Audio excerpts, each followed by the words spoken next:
Bom, voltando a falar ainda sobre a professora Mônica, no seu texto Inovar no Interior da Escola, nós temos mais alguns elementos para falar a partir do que ela considera o projeto, a consolidação de projetos de inovação e como ele se constrói dentro do interior das unidades escolares.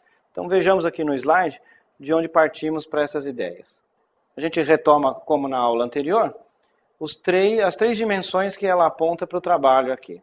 A capacidade individual, como já havíamos dito, esse elemento-chave da mudança vai estar na medida em que os membros do grupo da unidade escolar são capazes de se comprometer com o futuro incerto, né, com a insegurança de lidar com isso, a identidade que cada um tem com esses projetos e a convicção, a representação que cada um tem dentro desse trabalho cooperativo.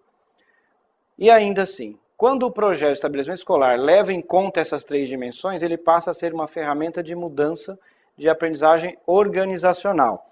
Aqui vale dizer que a professora está considerando que esse elemento de mudança é um elemento de mudança organizacional, é um projeto organizacional acima de qualquer coisa. Ele implica em mudanças da postura individual, mas implica também em toda uma mudança da estrutura, da funcionalidade, do funcionamento das atividades das pessoas envolvidas na unidade educacional. Então, inovar, trabalhar para a mudança, são contextos que impelem as pessoas a desenvolver novos contextos de educação para a mudança dos processos da organização educacional. Então, tudo isso vai gerar esse contexto de insegurança. As equipes cooperativas vão ter que se preparar para contextos em que não estão definidos previamente aquilo que está na organização. Não esquecendo que um elemento chave dessa história é lidar com a autonomia e a baliza dessa autonomia são os resultados, a capacidade de avaliar e de prestar contas disso. Diante disso, vamos ver o que temos nos slides. Ela aponta o projeto dentro de um círculo virtuoso. O estabelecimento escolar muda, desenvolve-se de acordo com a maneira como os diversos atores individuais e coletivos percebem as apostas e decidem ir ao encontro de seus esforços ou agir como cavaleiros solitários para realizar seus objetivos. Então, num primeiro momento, a mudança. Diante da mudança, como estamos? Dentro disso, as dissonâncias, turbulências e conflitos socioculturais decorrentes estruturam ou reestruturam a cultura comum, a identidade profissional, o ofício de aluno e, consequentemente, as representações e práticas coletivas. Esse, então, é o círculo proposto para mudança. A mudança acontece, como ela aponta, a mudança está no interior das unidades, não vem de fora, ela parte de um processo individual e coletivo dos grupos. Em decorrência disso, ela afeta a todos e, inevitavelmente, as pessoas afetadas vão todas ser conduzidas para um novo processo, que gera novas mudanças e, por consequência, outras e outras mudanças. Vejamos, então, como essa sequência de mudanças é encarada no desenvolvimento profissional. Mudar as culturas, a maneira como o estabelecimento escolar constrói e trata os problemas, é um dos principais componentes da cultura e tem implicações importantes para a mudança. A mudança não é, então, um fim em si, um valor ideológico, mas simplesmente um desvio necessário para melhor responder a um problema grave e endêmico. Pois bem, aqui fica situada a mudança. Assim como em outros autores nós vamos encontrar, não ocorre mudança, mudar por si mesma. As mudanças ocorrem por problemas de desvios, de dificuldades, problemas endêmicos da instituição. Porém, há que se perceber, quando uma equipe percebe os seus problemas, já trabalha cooperativamente, avaliando, analisando os seus resultados, quanto mais se aproxima de uma conduta assim, mais se aproxima do círculo virtuoso, um círculo em que as pessoas vão procurar o desenvolvimento profissional e vão conduzir a novos resultados. A inovação está de mãos dadas com os problemas e as deficiências que são analisadas pela equipe. A equipe que enfrenta as suas deficiências, seus problemas, são as prováveis equipes da inovação e da mudança. Vamos ver o que mais temos. Um projeto escolar que está comprometido com o êxito nessa mudança, porque lembremos, a mudança está comprometida, está de mãos dadas com o sucesso, com o êxito, com a busca de melhores resultados. E ela aparece a partir de dificuldades. Ela tem êxito quanto mais ela está dentro de um projeto claro e consensual. Ela tem êxito quando seus representantes fazem parte de sua história, quando há apoio político à mudança, o apoio de pais, de alunos, dos professores, dos técnicos, quando a construção de identidade da cultura da escola, quando o projeto foi todo construído por seus membros, quando a relação do poder com grau de cooperação e decisão. Então, quando não foi feito pelo diretor, pelo gestor, foi feito por todo mundo. Esse é o projeto escolar que mais se aproxima daquele projeto escolar, da inovação e da mudança que tem compromissos com o êxito. Dentro desse contexto de projeto, qual é a autoridade e a liderança exercida pelo gestor educacional? É um gestor que está voltado para a formação, que está sempre entendendo que a formação é um elemento presente na cultura de mudança necessário. É voltado para a cultura aqui chamada cultura organizacional, voltada para as transações, aqui o termo transação quer dizer negociações, uma liderança democrática, uma liderança voltada para a transformação, ou seja, buscando sempre mudanças e melhorias. É uma liderança voltada para o empowerment, ou seja, o empoderamento. É uma liderança que não se preocupa em ter o poder, e sim em dividir esse poder. E é uma liderança dentro de contexto cooperativo, uma liderança que trabalha com todos. E, enfim, qual é esse projeto de compromisso com o êxito e essa liderança? Uma escola como organização aprendente, enfim. Esse é o grande enfoque das inovações e das mudanças. É uma escola de competências cada vez mais coletivas, é uma escola de formação em serviço para a mudança, e é uma escola de desenvolvimento profissional aliado ao desenvolvimento organizacional. E aqui vamos entender essa situação. A professora coloca muito claramente esses dois ambientes. O ambiente de desenvolvimento profissional. Então, uma escola de desenvolvimento, de inovação, de mudança é uma escola comprometida com formação.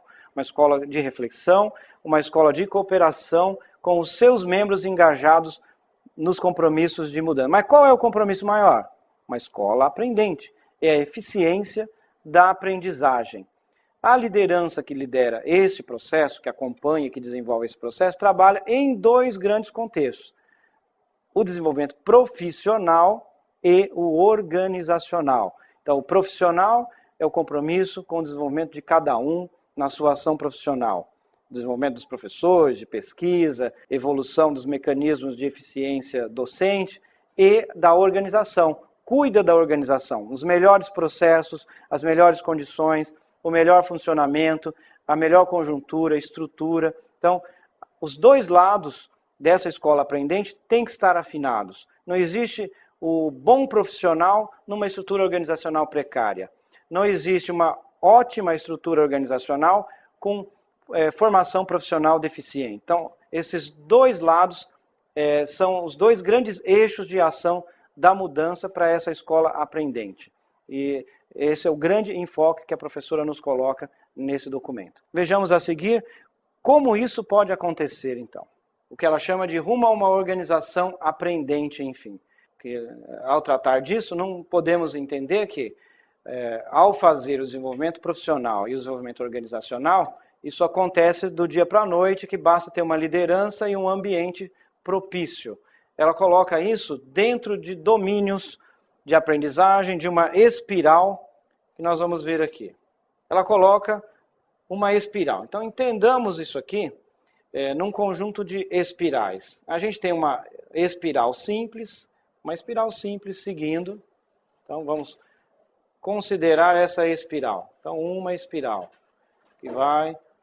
que é uma linha de aprendizagem, que é o desenvolvimento de uma organização que domina as regras. Uma organização que trabalha em conjunto para que a gente trabalhe em favor de regras que melhorem as coisas.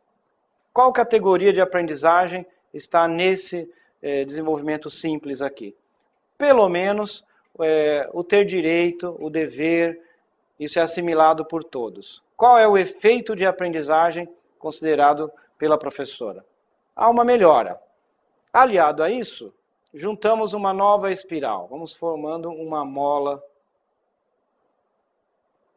que se junta a isso nesse desenvolvimento, que é a chamada espiral dupla. Além do desenvolvimento de regras, há o desenvolvimento de conscientização. Então, os profissionais trabalham além de noções das regras, do que é o dever de cada um. Todo mundo nessa organização se preocupa com a consciência do seu próprio trabalho, busca entender o que está fazendo. E nesse sentido, desenvolve muito o saber, o compreender a ação que está acontecendo. Nesse sentido, o efeito é que temos a possibilidade de inovação pontual, uma vez que, ao perceber, ao desenvolver consciência sobre o que está fazendo, podemos encontrar onde estão os pontos de mudança, onde podemos melhorar, para além apenas das regras e das obrigações. Juntando-se isso a uma terceira espiral, que é a do domínio de princípios, ao que ela chama de uma espiral tripla da aprendizagem, nós podemos agregar ao domínio de regras, a consciência do trabalho, os princípios fundamentais do trabalho educativo.